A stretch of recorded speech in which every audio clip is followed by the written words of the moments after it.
You won't believe how easy it is to stay motivated at the time of learning English. Most people struggle, but once they find these few small secrets, they keep going without feeling like it's a chore. Now get ready to discover those secrets. क्या कभी आपने सोचा है कि कुछ लोग English सीखते वक्त कुछ दिन तक मोटिवेटेड रहते हैं, जबकि कुछ लोग बीच में ही छोड़ देते हैं? कभी आपने सोचा है कि मोटिवेशन कम हो रहा है और सीखना अगर थोड़ी मुश्किल लग रही है, तो ऐसे अगर आपके साथ होता है तो आज हम कुछ ऐसे पावरफुल तरीके जानेंगे जिससे आपकी मोटिवेशन हमेशा हाई बनी रहेगी और बहुत जल्दी आप इसे मास्टर कर लोगे। पहला, set clear achievable goals. Again I am saying set clear but achievable goals.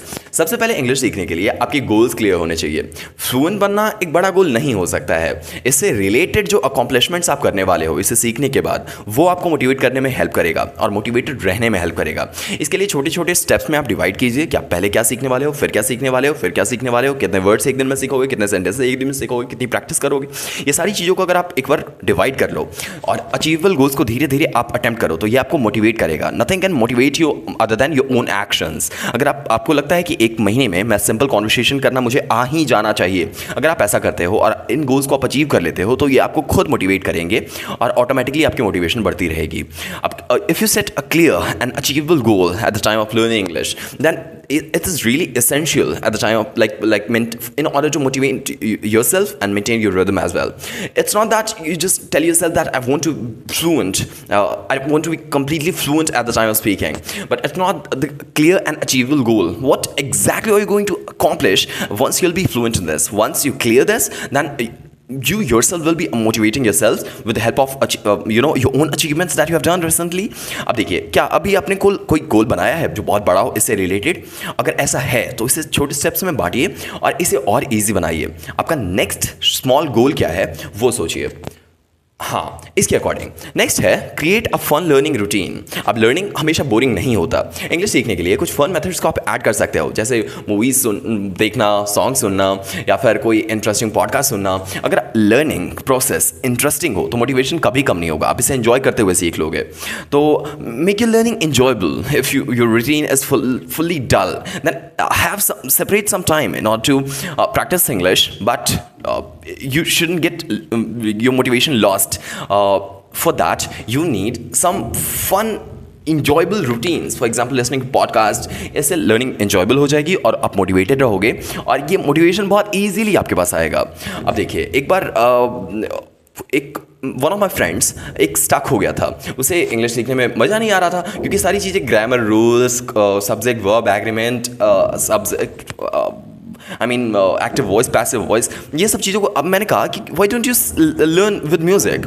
तो उसने फेवरेट सॉन्ग सुनने स्टार्ट कर दिए और उसकी लिरिक्स समझने की कोशिश स्टार्ट की। इससे उसका मोटिवेशन ही नहीं वापस आया, बल्कि उसकी लर्निंग प्रोसेस भी ईजी और इंटरेस्टिंग हो गई। अब नेक्स्ट है ट्रैक योर प्रोग्रेस। अब see how far you have arrived after these all accomplishments. अब देखिए, आपका मोटिवेशन तब लो होता है, प्रोग्रेस ट्रैक करना बहुत ज़रूरी होती है। अगर आपको लगता है कि आप मोटिवेट नहीं हो पा रहे हो, आप आगे नहीं बढ़ पा रहे हो, इससे आपकी मोटिवेशन कम हो रही है, तो महीने में एक अचीवमेंट्स आपने लिखिए कि आपने eight the time of learning English क्या क्या इस जर्नी में क्या क्या चीज़ें आपने सीखी हैं। क्या अपने प्रोग्रेस को आप जब देखोगे तो आप कॉन्फिडेंट और मोटिवेशन दोनों एक साथ फील करोगे। अब ऑब्वियस है कि अगर आप उन सेट्स को देखोगे कि आपने ये अचीव किया है, ये अचीव किया है, ये सीखा है, इतने कॉम्प्लेक्स सेंटेंसेस बोलना सीख लिया है आपने इन कॉन्वर्सेशन को मास्टर कर लिया है, तो आपका ब्रेन ऑटोमेटिकली आपको डोपामाइन प्रोवाइड करता रहेगा और ये आपको खुद मोटिवेट करेगा। तो this will boost your confidence and motivation, these both. अब क्या था वो लास्ट टाइम जो आपने कोई अपनी अकॉम्प्लिशमेंट देखी होगी या आपने आपको अप्रिशिएट किया होगा? नहीं, आप अपने आप को क्रिटिसाइज करते हो अगर आपने कोई मिस्टेक की तो। लेकिन अगर आपने अभी कभी कुछ अच्छा बोला तो क्या कभी आपने मोटिवेट किया है खुद को? You are so hard upon yourself. अगर ऐसा है तो इसे बंद करना चाहिए और हमें पहले आप अपने आप को इसके लिए फोर्स नहीं करना चाहिए, बल्कि मोटिवेट करने के लिए अपने आप के साथ थोड़ी ईजी होनी चाहिए। इंग्लिश सीखने का मोटिवेशन तब बढ़ता है जब किसी के साथ सीखते हैं। आपका कोई फ्रेंड, स्टडी ग्रुप हो तो आप एक दूसरे को एनकरेज कर सकते हैं। इससे ना सिर्फ कंपटीशन बढ़ता है, बल्कि आप एक दूसरे की हेल्प भी कर सकते हैं। ये पॉजिटिव कंपटीशन होता है। Having a learning buddy and being in a part of a group where all of them are motivated. This group can help you to encourage. This can give you healthy competition. You can help each other, share tips and study in complete motivation as well. आपका circle क्या है spoken English का? क्या वो सब spoken English में interested हैं? क्या वो सब एक दूसरे को अप्रिशिएट करते हैं? अगर नहीं तो लीव दैट ग्रुप, एक ऐसा ग्रुप बनाइए या ज्वाइन कीजिए जहाँ सब एक दूसरे अपने ग्रुप को मोटिवेट कर रहे हो। नेक्स्ट है सेलिब्रेट योर स्मॉल विन्स। अगर आपने छोटे छोटे विक्ट्रीज किए हैं इन स्पोकन इंग्लिश तो इसे सेलिब्रेट कीजिए। आपने एक नए वर्ड्स का सही अगर प्रोनाउंसिएशन भी कर लिया है जो बहुत डिफिकल्ट सेंटेंसेस में आपने यूज़ कर लिया इसे, तो खुद को एक रिवॉर्ड दीजिए, एक चॉकलेट खा लीजिए, अपने इन फेवरेट स्नैक्स को खाइए, इससे एक छोटा ब्रेक लीजिए। ये स्मॉल रिवॉर्ड्स आपके मोटिवेशन को हाई रखने में बहुत हेल्प करेंगे। बचपन में जब आपने होमवर्क कंप्लीट कर लिया था तो आपको लगता था कितना रिलैक्स टाइम है, अब मुझे गेम खेलना ही चाहिए। अपने आप को ऐसा फील कराते तो कि ये नेसेसरी है गेम खेलना क्योंकि आपने कुछ मेहनत का काम किया है। सेम हैपन्स इन दिस, इस प्रोसेस में, इस प्रोसीडियर में अगर आप छोटे विन भी करते हो तो अपने आप को अच्छा ट्रीट करना चाहिए, अपने आप के साथ ईजी बिहेव करना चाहिए। One of my friends, I remember, had full conversation in English without feeling nervous. तो वो उनके लिए बहुत बड़ी अचीवमेंट थी। मैंने सजेस्ट किया कि एक मूवी देखो अब, क्योंकि एक लंबा कॉन्वर्सेशन तुमने किया है वो भी कंप्लीट इंग्लिश। अपने आप को अच्छा ट्रीट करो, फील करो कि तुमने कुछ अच्छा किया है। इससे मोटिवेशन बहुत हाई होगी और पीछे मुड़ के देखने की ज़रूरत नहीं पड़ेगी। नेक्स्ट है mix up your language methods. अब कई बार ऐसा होता है कि आप कंप्लीट इंग्लिश में आ जाओ तो आपकी जो नेटिव लैंग्वेज है वो थोड़ी वीक होने लगे, या फिर अगर आप उसमें आपकी नेटिव लैंग्वेज बहुत अच्छी है तो उसमें नहीं आओगे।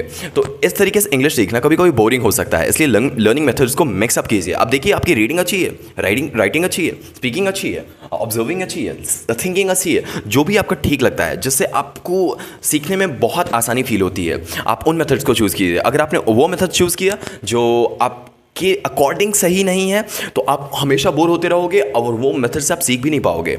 अगर मेथड्स ईजी हैं और आपको लगता है ईजी गुड टू गो है, क्योंकि सारी पर्सनालिटीज़ अलग होते हैं सर, आपकी जैसी पर्सनालिटी होगी आप उसके अकॉर्डिंग सीखने वाले होगे। अगर आप करंट लर्निंग मेथड से बोर हो चुके हो तो it's time for you to try something new. आपको कुछ ऐसा चूज़ करना चाहिए जिससे आप आसानी से भी सीख जाओ और आपको ज़्यादा प्रेशर भी ना देना पड़े। मोटिवेशन तब हाई रहती है जब आप अपने एंड गोल को इमेजिन करते हो। आप अपने आप को फ्लुएंट होता हुआ देखिए, आप देखिए कि आप बोल पा रहे हैं। अगर वो आपको आसान लगती है, फॉर एग्जाम्पल कोई जॉब इंटरव्यू हो, ट्रैवल करते वक्त, या फिर फ्रेंड्स के साथ, या फिर कॉलीग्स के साथ, या फिर क्लासमेट्स के साथ, उन सिचुएशंस को विजुअलाइज कीजिए तो इससे आपकी मोटिवेशन बहुत हाई हो जाएगी और ये ऑटोमेटिक होगा।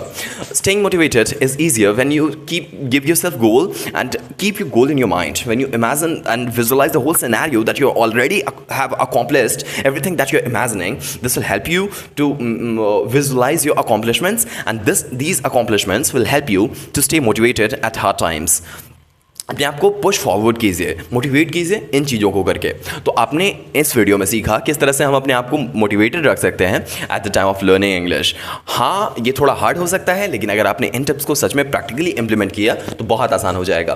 पहला है अचीवेबल गोल्स बनाइए और उसे अचीव कीजिए। दूसरा, हमें फन रूटीन बनाना चाहिए, एंजॉय करना चाहिए इस प्रोसेस ऑफ लर्निंग इंग्लिश को। तीसरा, हमें अपने प्रोग्रेस को ट्रैक करना चाहिए और स्मॉल इंप्रूवमेंट्स को सेलिब्रेट करना चाहिए। चौथा, हमें एक फ्रेंडली बडी बनाना चाहिए, फ्रेंड बनाना चाहिए जो हमें एनकरेज करे और हम उसे एनकरेज करें। पांचवा, एक छोटा विन भी सेलिब्रेट करना चाहिए, रिवॉर्ड देना चाहिए खुद को। छठा, हमें इंग्लिश को मिक्सअप मेथड से सीखना चाहिए। आपके लिए जो सही लगता है उसके अकॉर्डिंग सीखना चाहिए। अगर थोड़ा बहुत मोटिवेशन अभी फील हो रहा हो then hit the like button. अगर आपको लगता है ऐसे वीडियोस और आपको देखने चाहिए या विजन स्पोकन इंग्लिश से आपको कनेक्ट होना है तो आप सब्सक्राइब कर सकते हो इस चैनल को।